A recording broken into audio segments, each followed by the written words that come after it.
We're always excited to work with Nina Johnson and her gallery, Nina Johnson Gallery, to support the local arts ecosystem here in Miami. I think it's so important. I think at ICA Miami, we want to support that. We're artists first and in our institution, and try and do that a lot by working with local galleries and galleries like Nina's that have artists that will talk to us. And so we're here today with Jonathan to speak a little bit about his art. And I was looking at it, and just aesthetically, there's a big crossover, at least aesthetically only speaking, and this is coming from me, to what we have up right now with Ella McCollum's show. But I'm also excited to hear Jonathan talk about his work with Nina, because there's this sort of idea of like he was in Connecticut and then had to leave, I think, because of what happened with the global pandemic and COVID-19. And so when he was making some of his work, it was representative of where he was in a place and time, and then left that place and time to go somewhere else as a result of what was happening globally. And so his art's sort of become like this time capsule. And I'm excited to hear more about that and more about how that's represented in his art at the gallery, which has more than just the sculptures that I was talking about, but also paintings. So with that very brief introduction, I will turn it over to Nina and Jonathan. Awesome. Thank you so much, ICA, for having us digitally in this very intimate, in-your-face version of a studio visit and talk. We are always at the gallery, I'll preface because I see some familiar names, and hi, William is there, and some good friends, and but also a couple of people that I don't think I've ever met before. We are a contemporary gallery that's been in Miami since 2007, and we're now located in a 4-building compound in Little Haiti with 3 distinct gallery spaces.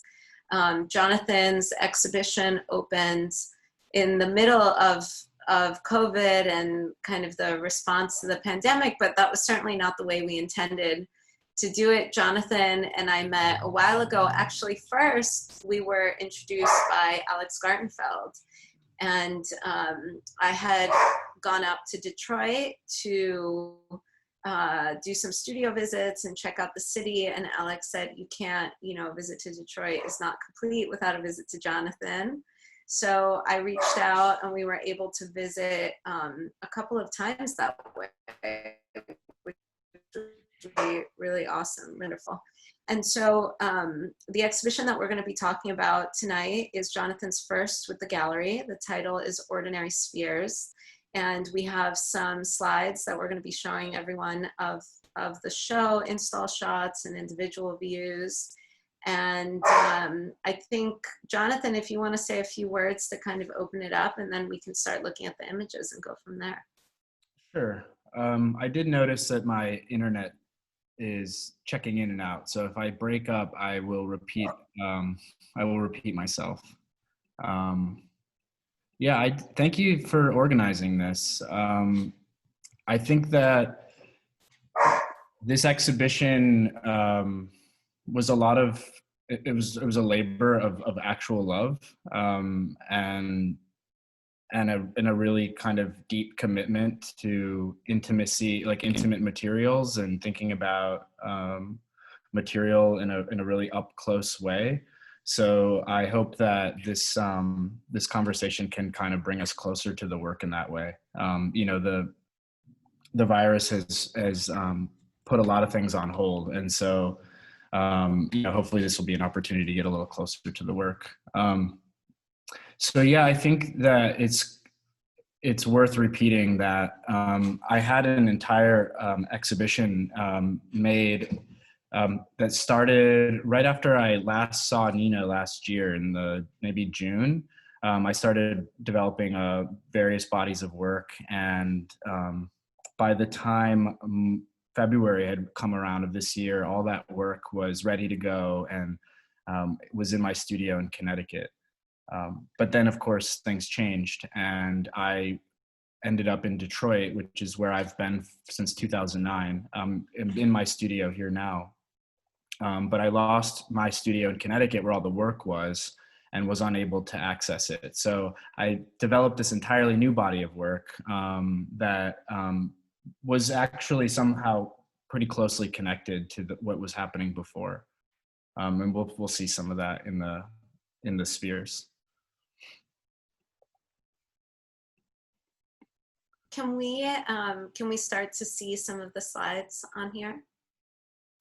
Do I have it? Oh, here it No, is. they have it. The digital they has it. Hal has our slides, Jonathan, and he's going to click through. Cool. So we could go to the first image. So these are some great installation views, and I know that one of the participants on the chat I know factually that one of the participants in the chat has been able to see the show. I'm not sure how many others have. We've been lucky that we've been able to open now to the public, but the way we do it is we just ask people to wear masks and give us a time before they come so that we can ensure that no more than one visitor overlaps at a time. But I think the tactility of this work is difficult to describe in images, so we'll try. The piece that we're talking about is 1,000 Spheres, and so this is one of the few works that was part of the initial concept for the show and has been worked on extensively for quite some time, as opposed to in the kind of post-COVID period. And, you know, Jonathan, the museum has an Alan McCullum show up right now. So I think there's a lot of really wonderful overlap when we talk about multiplicity and kind of seriality and the sort of blending of objects in multitude, but then the discovery of kind of the minutia and the differences between them. So can you speak a little bit to the differences in the pieces that are shown here, the spheres? Yeah, so this is really, I've been considering this as an excerpt. It's called 1,000 Spheres, but it's just 1,000 because it's where there's a sort of convenient number to pause. But I've imagined that this work is an excerpt of an ongoing work and a sort of ongoing personal memory work that I intend to continue. And it's a kind of obsession, I suppose, but I've come to realize that I'm really sentimental, and that you know, when I'm in a place, it can be as banal as like under my bed. That there's something about that space that I want to collect or hold, or not quite to the extent of like being a hoarder, but in a way that I want to be able to mark time, or think about ways of collecting time, or putting things into condensation points as something that came to pass. And, you know, thinking about it, when I first saw that the Alan McCullum show was coming to the ICA, I was like, wow, that's interesting and kind of amazing, because one of the things that I appreciate about Alan McCullum's large-scale works of like repetitive works, it was one of the observations of his that I had recently come upon was that he found them to be sort of fatiguing in a way to look at. And I think that I had a similar experience in developing this work, is that there is still a kind of, this is a daily practice of sphering these objects. And that is a kind of fatiguing thing when thinking about the kind of abundance of material. I mean, my project, I think, is different in that way, but it's sort of in a similar way of like quantity and growth and expanding. The sort of expansiveness of space itself.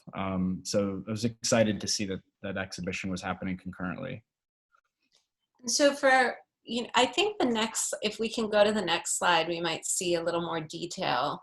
So this gives you just on the left, there's this incredible, and I was reading a book, Jonathan, that I'm curious if you've read, by Durga Chubose. Have you read this book? No. I came across her writing because Anne Craven introduced me to her, Peter's Anne, and she talks about the listing of media in contemporary art, and how it's sort of this like wonderfully succinct way to talk about the totality of a piece, but also, it kind of completely fails, right? That you could look at a Rothko and it says, oil on linen or whatever. And it's, that like, it's so simple in that way. And I think McCollum's work is like that. But what I loved about this piece is in the materials list, Jonathan chose to list all the materials of the 1,000 spheres. And I especially love that at the end, you added, can you kind of like go through this whole thing, not socks, but holy socks, yeah, dog toy, aluminum foil, bank statements, like whatever the things are, house paint, glitter, lint, beeswax, cigarette butts. And then you get to the end and you say, shaped into 1,000 hand-formed spheres. And it sort of like imagines this sort of anthropological exercise where somebody has to use the text to decode whatever it is that's happened here. And for everyone that hasn't seen the show in person and is looking at this image, you can see the kind of discrepancy in scale and the detail with which but also the haphazardness with which each of these objects is made. I think I've always been resistant to describing any work as a mixed media work, because I think what gets lost is the material conditions of the work. And because I am very sentimental about so many of these things, that their materiality is central to the work itself. And I think it took a lot of restraint actually to make this list as simple as it is. I wanted to be more specific about which coffee grounds from which day, and which beach sand, and which cat hair, and like that was a lot of constraint for me to reduce this down to this format. I think there's all kinds of flowers in the work from different places, from our wedding, from a trip abroad, and I know that that's the case. But I think in terms of like listing for the work, I wanted to just sort of keep it as simple as possible. But I also like that it sort of reads like a poem. I think of this piece as a long form poem, materially. So not just as a sort of sculptural object, but actually as a kind of material piece of poetry. And that was sort of my hope in terms of like spelling out what was in each thing. I think it also, in our moment, and something that I've been talking with a lot of visitors about when they see the show, is obviously it's hard to not that you would necessarily want to divorce looking at any object from the experiences that we're all living through. But looking at this, it's hard not to be reminded of the New York Times cover that just listed the names of all the fatalities. And, it's sort of this like, do these things matter individually? Do we matter individually? And I think across the pieces in your show, you're sort of grappling with the sentimentality of the individual against obviously the kind of greater good, right? Like the sort of fallibilities of like, the mass of 1,000, that they're not all uniform, that they don't sort of perfectly fall in line or in service to one another. And that is both the beautiful and challenging thing about the totality. Let's go to the next image, because I'd like people to see, relate to the paintings. So this is one of the works that was made in the short period between you being ousted from your studio and the show, right? Yeah, so the sort of the spheres, I think of the spheres as a kind of centerpiece to the exhibition, and also the starting point for this whole project. And as things were unfolding, became increasingly interested in producing dot paintings, or paintings that had spherical moves in them, as a kind of way to mimic what I take to be like the devotional practice of sphering, or making, you know, these spherical objects. So they're kind of like diagrammatic um, visualizations of the spheres, and in their sort of very different, they're very differently scaled to the sort of smallness of the spheres. These are much larger kind of immersive images for me. You know, the spheres by themselves, and you know, there's no particular structure to that piece. Like, the spheres can be installed in any kind of number of ways depending on the architecture of a space. And you know, a single sphere could be installed, or 1,000 spheres could be installed, or half could be installed, and it all depends on the space. And that's a sort of more intimate, finite kind of scaling, where these paintings for me were they're a little bit larger than a human body. And I wanted that to happen, in that relationship between the smallness of the spheres and the largeness of the picture plane, to have a kind of relationship to each other. Yeah. I think it's also interesting when you look at the paintings, something that tends to happen is in the images, they look quite glossy, like, or pristine. And when you see them up close, they have the same tactile identity that the spheres have. Like this particular piece, it has, you know, it says in the media, paper cutouts, fabric, acrylic, and glue. But the collage aspect of the painting is quite extensive. And, you know, again, it's that these sort of individual parts are in service to the larger whole. I'm not sure if on the next slide there's a detail of this, or no. Okay, go back, just kidding.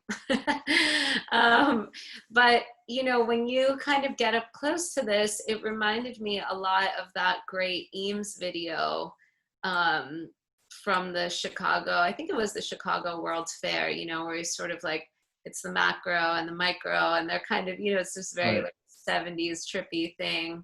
Is it called Powers of 10? Yes, Powers of 10. That's exactly what it's called.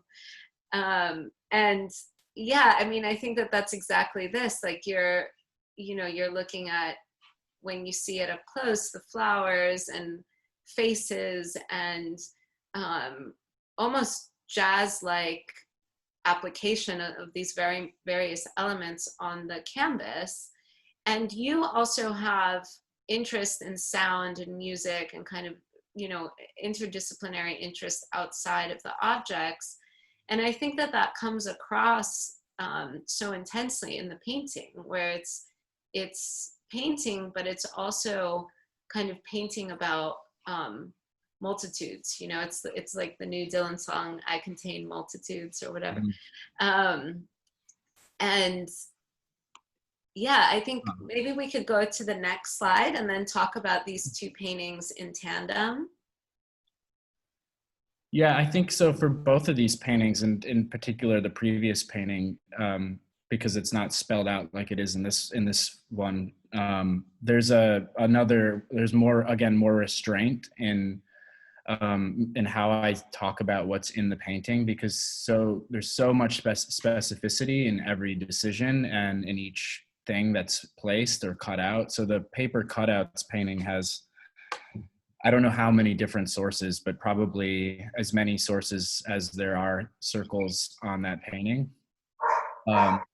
And so it simplifies the process to call them paper cutouts. But just as like nuanced as the spheres were, I wanted the painting to have and possess that kind of disparate energy, those sort of disparate energies. And from the point of, like, from making it took a long time, but then also from the, actually in both cases, even in the case of this painting that we're looking at, but each decision was pulling from a different material or using different materials. Let's talk about this one, because this is a painting that I actually saw before I invited you to do a show. It's from last year, around the time that we decided to do an exhibition together, right? It was kind of like in the works, I think, then, if not completely done. And I think, again, just looking at, or sort of faced with, a collapsing society, or like a seemingly collapsing society, it's difficult to not look at something titled Flaccid Geometry and kind of, throw all of our issues right onto the surface of this painting. And I know that you had a wonderful conversation with Peter Halley, who I mentioned earlier. Peter is also in the collection at the ICA. And Peter has this fantastic Instagram account where he just features aerial images of landscapes, like typically landscapes that have been highly manipulated by man. And I think there's a little bit of that definitely going on here. But I'm also touched with the tenderness of this painting. Like, you list specifically in the media that there are wedding flowers. When you see the painting, the kind of quilted aspect of it is not lost. And there is a kind of, American craft sensibility. Like, it feels like it could almost be a braided rug or something to this work. So yeah, I'd like to hear you talk about this one a little bit. Yeah, I love that Instagram account that Peter has, and I was actually just talking about this with someone yesterday about the which kind of relates to this powers of 10 thing, the overview effect, or the effect, the sort of cognitive shift that we have when we look at things from space, or we see Earth from space, or when we see things from an airplane. The kind of perceptual shift that we experience in terms of our awareness of maybe our smallness, or the sort of maybe the more finite aspects of life, or that maybe the world doesn't revolve around us. And I think that very much so, in sort of just in terms of this title of this painting alone, and sort of the flat, like, geometry is a kind of rigid structural thing. And I'm thinking of that pretty abstractly in terms of, like, the rigidness of whatever, insert structure, institution, whatever here, but the sort of flaccidness of it is a kind of bending or fluxing or skewing of something that is otherwise understood to be kind of rigid. And I thought that this fit into the exhibition. It is a painting that was actually produced before I had moved to Connecticut, but sorry, my lights turn off. What I wanted to include it because in the way that the spheres also can't possibly make a perfect grid on the floor, and the sort of, they're irregular. None of them are perfect spheres to begin with. They're all hand formed, and so I'm not even really able to achieve perfection in the sphere. The sphere is kind of this idea of perfection. Even historically in art making, the sphere is often used as a kind of way to represent perfection. But I was interested in sort of failing at that, and I think that the sort of hand sphering falls short of a perfect sphere. And I think similarly, this painting, deliberately falls short of being a perfect geometric grid. I mean, I'm very interested in geometric abstraction as a discipline, or as a movement, or movements, and but I'm also excited about melting that a little bit and seeing what kind of other visual possibilities are possible in that. Totally. I mean, I think 6 months ago, we would have been talking about this painting through the lens of abstraction and kind of the failure or the fallibility of abstraction and the proliferation of, like, zombie formalism and things like that. And the sort of, not like cure, but the kind of response to that being in more hand-driven, labor-intensive practices. And fundamentally, this is the reason why we often go back to some kind of abstraction, is that it is such a great mirror, like it really is such a mirror. Oh, I was just going to try to click through the presentation, but I'm not clicking. So can we go to the next slide? I want to say maybe like one thing about that, at least one thing. But I think that, there's that there is a kind of, I'm very interested in synesthesia, and I think of colors, the possibility of color or sound to be entangled. And I think very much so about that in relation to that previous painting and the sort of musicality, I suppose, of it, or the sort of, and I think like that's where abstraction is just totally loaded with a multitude of interpretive possibilities. And it's not that they're so conceptually distant from us that we can't access them, but they're actually materially right in front of us. And I think that for me, why I still love that painting so much is that it sort of still kind of excites me in new ways every time I look at it. That it has a kind of movement and that even looked at it, I don't know how many thousands of times, and even have a sort of intimacy with it and through making it, that it still opens up a whole lot of surprises for me.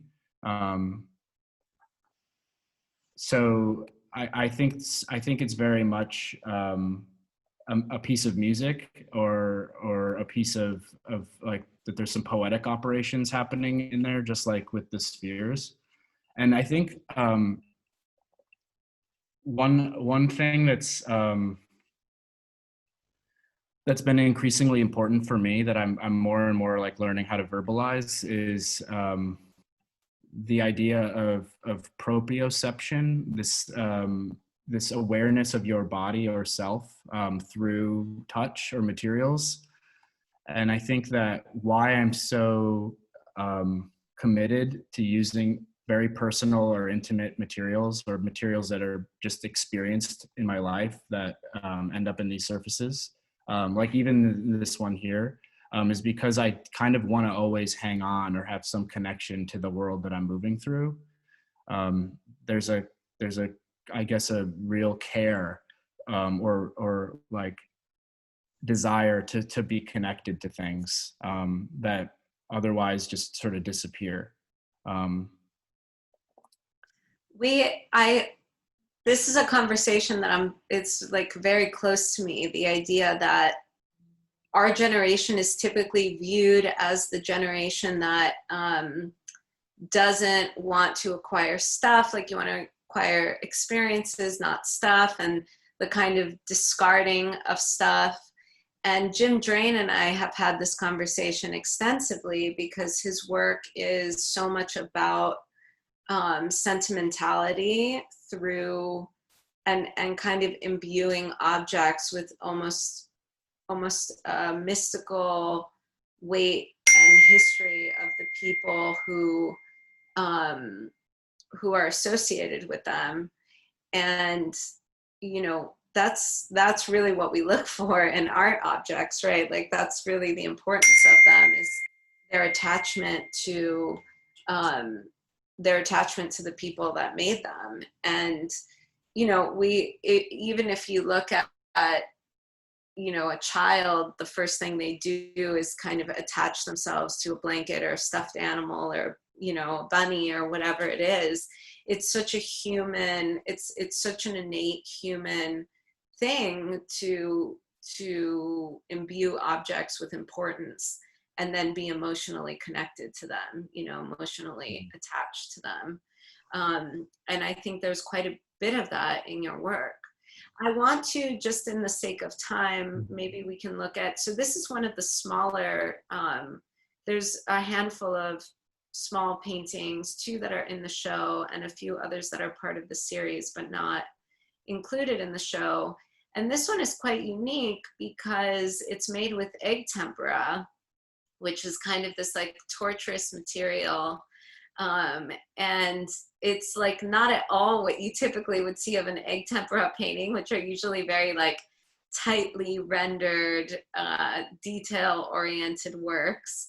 So tell us a little bit about this one, and then maybe we can quickly go to the next slide and kind of build the connection between those two.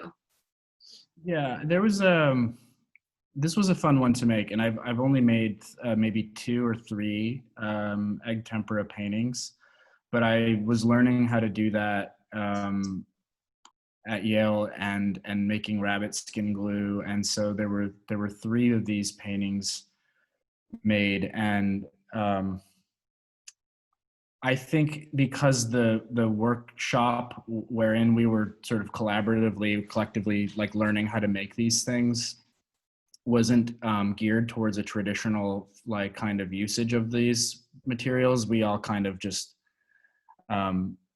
were just sort of playing. This was like a really fun thing to do. This was like these paintings really were forms of play, and I think that there was some aluminum foil on hand. Yeah, this is just like a really, I get a lot of pleasure out of looking at this painting. It's really small, but it's playful, and I don't know, I enjoyed making it. You prick, if you haven't made egg tempura before, you prick with a pin, and you gently squeeze the egg yolk out of the egg yolk. So because the yolk has this little thin, you know, membrane, and you're only using the thing inside of it. So the process itself is kind of can be kind of frustrating was kind of frustrating for me, but I don't know, there was something nice about making paint with an egg, and sort of appropriate, I think, in sort of my present situation. So let's skip to the next image. So this piece is sort of an outlier, and I know you were on the fence about whether or not to include this in the show, but I think it's such an important complement to the more rigid works. Tell us a little bit about this, and also about the media. This is mostly acrylic water and then some lemon juice. There were some lemons that were thrown on the canvas too that like left impressions on the surface, which you can't really see unless you're up close. But there's, over the last July, I started making what I was referring to as just the July paintings. It was going to be the last month I was in the studio here, and so I just wanted to kind of like get a lot of things out. And I was making a lot of pour paintings or like dispersion paintings, or painting on the floor, like pouring or letting things sort of sit overnight and evaporate, painting from the back and letting, you know, what happens on the front be the sort of reversing it and seeing what happens on either side. And so this was a more recent version of that. And it took a long, I did the pour, the pouring happened within, you know, 20 minutes, and then it sat and dried for a couple days. But it took me about a month to decide where to put those black dots. I stressed over it quite a bit. I wanted to, you know, it's like when you make a specific kind of move and you don't, or decision, and you want to like live with it for a little while, and you don't you don't want to interfere with something. And so I had laid 8 spheres from the beginning of the slides. There were those spheres. I set 8 of them down on the canvas and sort of laid them there and thought about it for a while. And then I removed one by one. And as I removed each one, I painted a black dot in its place. And that's how this painting was made. I love how kind of macrocosmic this painting feels, you know, in sort of all the minutia of the other work. But I think the musical, you know, the musical presence in all of these pieces is palpable, and this sort of feeling that, you know, they have a sound or a rhythm. I guess a rhythm is a better way to say it. And I feel like this piece is such a kind of exquisite release, you know, and I think you feel the kind of tension of the dots, you know, they're sort of like silences, you know, like if you're listening to classical music and there's these like very punctuated silences that are so important to the work. I think that that's clear. I think, yeah, I think the dots are, I kind of think the dots are us. I've been keeping this Carl Sagan quote on my desktop for the last few months, and it's the nitrogen in our DNA, the calcium in our teeth, the iron in our blood, the carbon in our apple pies were made in the interiors of collapsing stars. We are made of star stuff. And I've been thinking about that a lot in relation to a great many things, but I think, you know, in the same way that I can think of these as musical notes, I could also think of them as black holes, or I could think of them as, you know, we're quite literally made up of the same things that stars are made up of. Yeah. Something about that has been sort of gnawing at me for a while now, and I've been thinking about how to paint that, or how to make paintings in sort of virtue of those ideas. I loved something that you said that kind of preceded that quote. Should we go through the last couple of images and then read this quote, and then I think we'll leave a couple minutes for questions. Oh, we haven't talked about this painting. That's so great. Okay, let's click through. I do think it, just because of the time, I'm keeping an eye on the time, and in a couple minutes, I want to see if anyone has some questions. And I think it would be helpful to just kind of keep going through the images, and then we can refer back to them if you want to talk about the work specifically.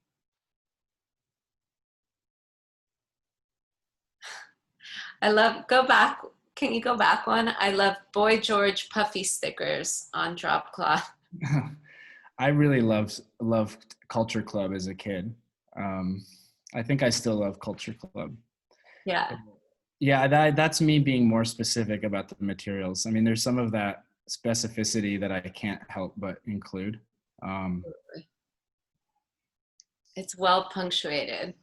Yeah, it's actually, you can see Boy George is upside down there in the sort of lower middle.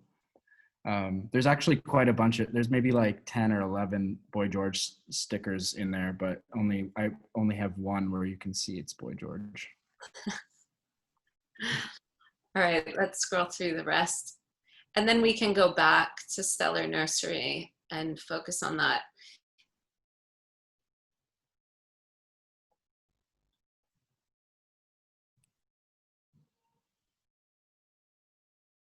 I love this, maybe go forward one so that we can see it against the, there we go. I love this image because it gives you a wonderful sense of the scale of the paintings against the scale of the spheres.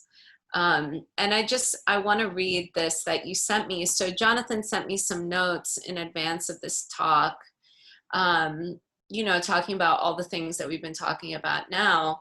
But there was one thing that, you know, really stuck, and it's that he said, it's the peculiarity of our consciousness that has us convinced we're all individuals or individual dots. But it's the entanglement to which we're all inextricably connected to that I'm interested in painting. The materials, the grid, the dots are all features of the universe.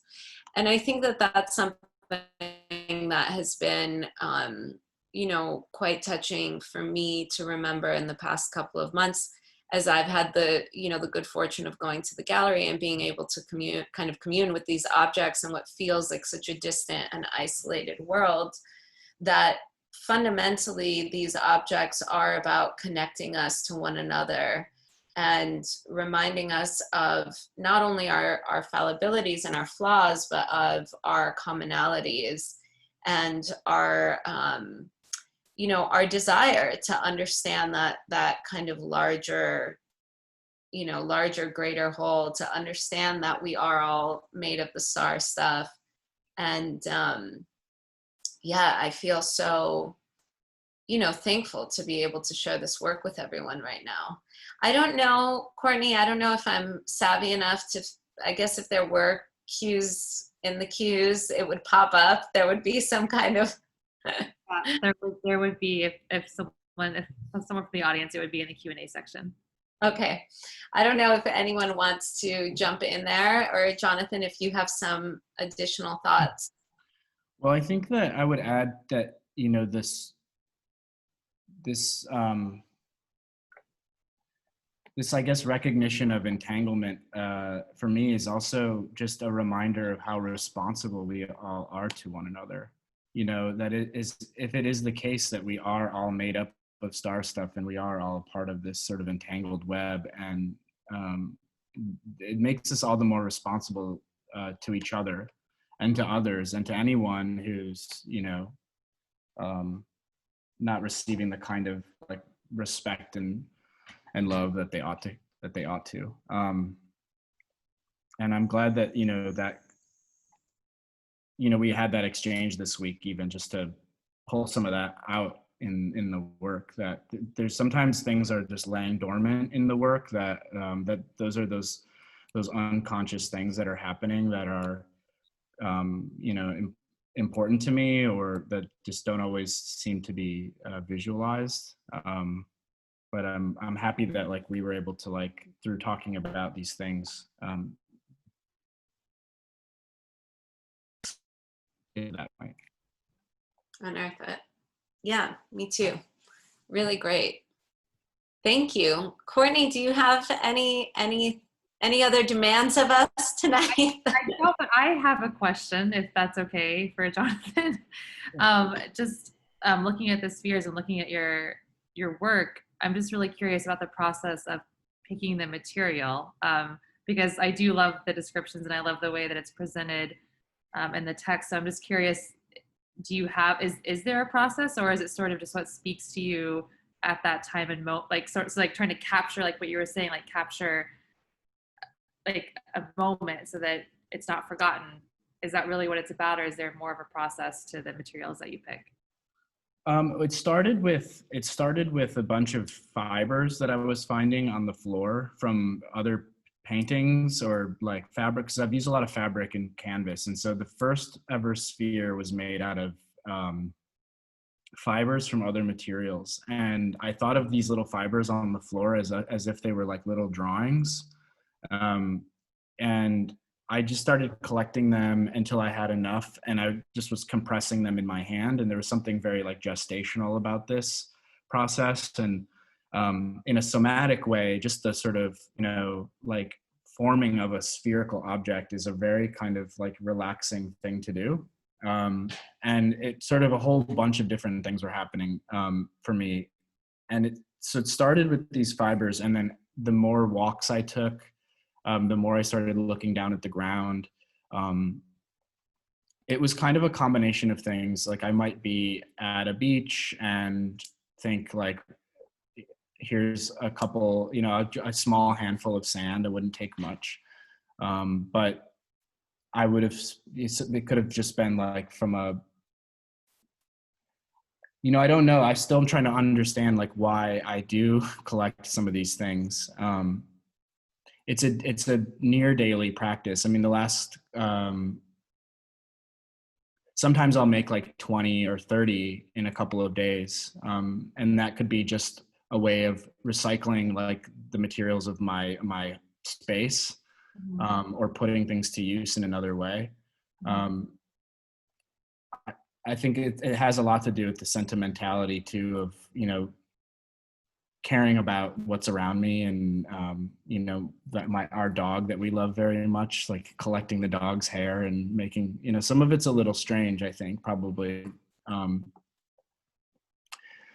think But it's I just think it's I mean, for me, like I do that still to this day, like pick things up off the street and I don't really know why I'm doing it, and I bring it home. And I did that always as a kid too, and I think probably a lot of people did. So I find that that's kind of what Nina was saying, and what you were saying was like this beautiful connection of like everyone being together, like the collective unconscious that Carl Jung talks about, but this idea that we're all trying to be individuals, but really we're all connected in these very like kind of bizarre or nuanced ways. And I love that your work and the spheres specifically speaks to that. thanks. I mean, I think everything has information, you know, everything contains information, like even like a scrap of some kind of scrap I'll find on a walk, and like a tear of like a particular color of paper that's blowing in the wind is interesting to me enough to become like the part of a composition.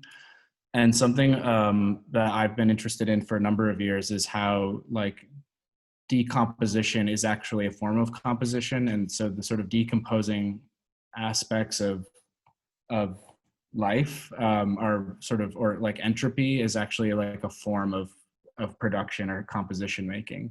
And so like putting things to work again after they've sort of been discarded is something I'm interested in. So I think part of it's that it's the sentimentality, it's the wanting to remember where I was when that happened.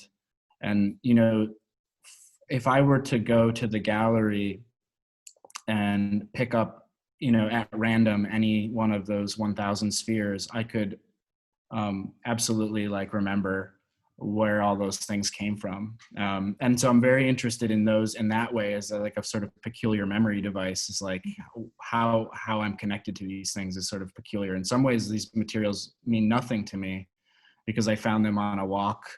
But some of them are, you know, deep meaningful to me. Yeah. So it's kind of a weird combination. Thanks. I love it.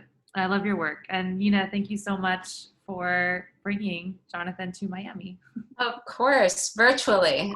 Yeah. Jonathan is beam me up, Scotty. He'll be right here. And I wish I was really in Miami. soon. Thank you all. Thank you so much to everyone who joined. I see Ray Ellen on there, and Susan. And I don't know everyone else, but thank you so much for, I don't think I know everyone else, but thank you so much for coming. I know there's sort of like weird incognito Zoom names. So. And you can see Jonathan's work at Nina's gallery. Although you can't see Jonathan, but you can see Nina possibly if you make an appointment and go see the work. See this much of my face from now until August 1st at the gallery. And Jonathan shows up, and we also have a great solo exhibition by Cassie Namoda in the upstairs gallery up through the rest of the summer. So just reach out if anyone wants to come visit. Perfect. All right. Thank you guys. Have a wonderful evening. You too. Good night.